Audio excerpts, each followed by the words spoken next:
ہے. آج کے پرفتن دور میں مدرسہ بہت ہی قیمتی سرمایہ ہے. اللہ نے آج ہم کو یہ نعمت عطا کی ہے, اس سے ہمیں فائدہ اٹھانا چاہیے. علم دین کا اتنا سیکھنا فرض ہے جس سے نماز روزہ وغیرہ درست ہو سکے. علم دین کی تعلیم اس مدرسے میں ہوتی ہے. یہ مدرسہ ماں کی گود کی طرح ہے. جس طرح بچہ ماں کی گود میں پرورش پاتا ہے, اسی طرح انسان یہاں بھی پرورش پاتا ہے. مدرسہ انسان کو حقیقی انسان بناتا ہے. یہ مدرسہ چند افراد مل کر بناتے ہیں اور مدرسہ کئی افراد کو بناتا ہے.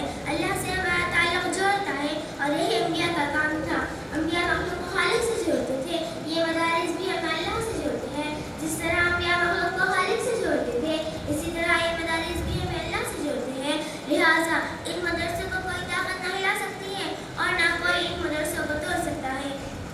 محترم بزرگوں اور حضرات, یہی وجہ ہے کہ آج مدارس کا جال ہر اطراف و کناف میں پھیلا ہوا ہے, جبکہ حکومت رات دن ان اداروں کو مٹانے اور ختم کرنے کی کوششیں کر رہی ہے. لیکن ان اداروں کا نظام ایسی ذات عالی کے قبضے میں ہے جس کو نہ کوئی بگاڑ سکا ہے اور نہ کوئی بگاڑ سکے گا. انشاءاللہ تعالیٰ اب اس کے متعلق سرور دو عالم صلی اللہ علیہ وسلم کی زبان فیض ترجمے سے سنیں. کیا فرماتے ہیں کہ حضرت انس حضور صلی اللہ علیہ وسلم کا ارشاد نقل کرتے ہیں کہ اگر دنیا میں تم ان کو دیکھنا چاہتے ہو جن کو اللہ نے جہنم کی آگ سے آزاد کر دیا, تو طالب علم دین کو دیکھو.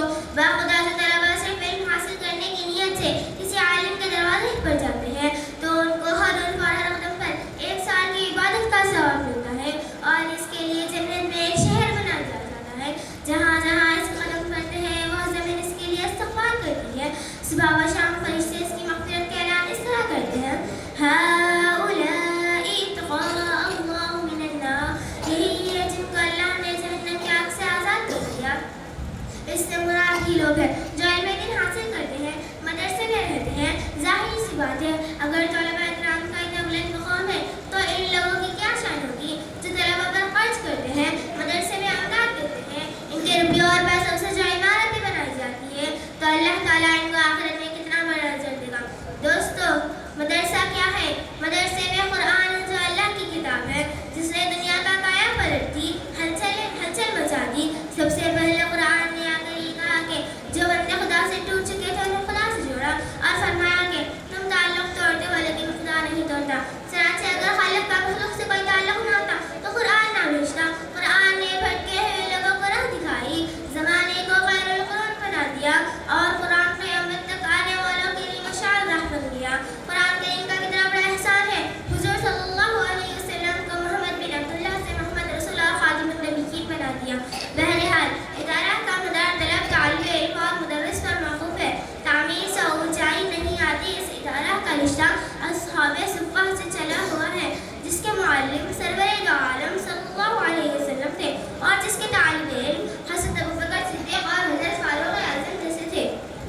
یہ ہم فقط سے کہہ سکتے ہیں کہ اولئک آبائی فأتونی بمثلہم. کیا کوئی یونیورسٹی سے فارغ ہونے والا اس طرح کا فخر کر سکتا ہے؟ یہ وہی دینی ادارہ تھا جہاں حضرت جبرائیل خود طالب علم بن کر استفادہ کیے جاتے تھے اور کہتے تھے کہ ایمان اور احسان کیا چیز ہے, قیامت کب آئے گی. تو اس مرکز میں طالب علم بن کر حضرت جبرائیل بھی آتے رہے. ایسا نہ کوئی پیش کر سکا اور نہ قیامت کر سکے گا.